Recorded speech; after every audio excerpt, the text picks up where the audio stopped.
কুয়েতের আন্তর্জাতিক হিফজুল কোরআন প্রতিযোগিতায় চমক দেখালো বাংলাদেশ। অনূর্ধ্ব-13 সিগারুল হুফাজ গ্রুপে প্রথম স্থান অর্জন করেছে মার্কাজু ফয়জিল কুরআন আল ইসলামের শিক্ষার্থী আনাস মাহফুজ। এছাড়া কেরাত গ্রুপে তৃতীয় স্থান লাভ করেছেন কারি আবুজর গিফারি। গত 14 নভেম্বর কুয়েতের ধর্ম মন্ত্রণালয় এই প্রতিযোগিতার আয়োজন করে। স্থানীয় ক্রাউন প্লাজা হোটেলে এটি অনুষ্ঠিত হয়। ফলাফল ঘোষণা করা হয় 19 নভেম্বর সন্ধ্যায়। বিজয়ীদের হাতে পুরস্কার তুলে দেন দেশটির ধর্মমন্ত্রী ডক্টর মোহাম্মদ ইব্রাহিম মোহাম্মদ আল ওয়াসমি।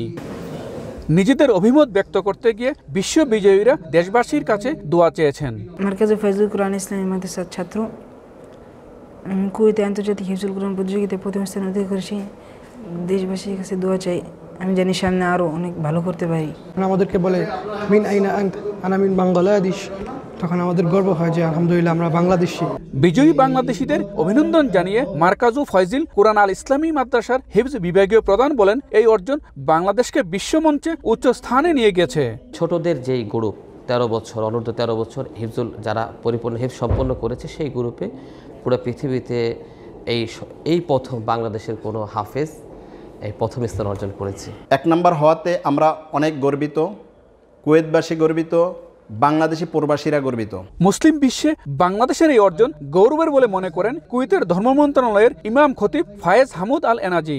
আসিয়া ওয়া মিন খালিজ ওয়া মিন আওরোপা হাত্তা মিন আমেরিকা। বিশ্বের বিভিন্ন দেশ থেকে প্রতিযোগীরা অংশগ্রহণ করেছেন। আমরা বাংলাদেশকেও আমন্ত্রণ করেছিলাম। বাংলাদেশ অনেক ভালো করেছে। আমার জানা মতে বাংলাদেশে অনেকে তাদের সন্তানদের কুরআন শিখায়, হাফেজ বানায়। এই জয় বাংলাদেশের জন্য আল্লাহর রহমত। এদিকে প্রতিযোগিতায় বিজয়ীদের সংবর্ধনা দিয়েছে কুয়েতের প্রবাসী বাংলাদেশিরা। বিদেশের মাটিতে এই অর্জন বাংলাদেশের ভাবমূর্তি উজ্জ্বল করবে বলে জানান তারা। মঈন সুমন, সময় সংবাদ, কুয়েত।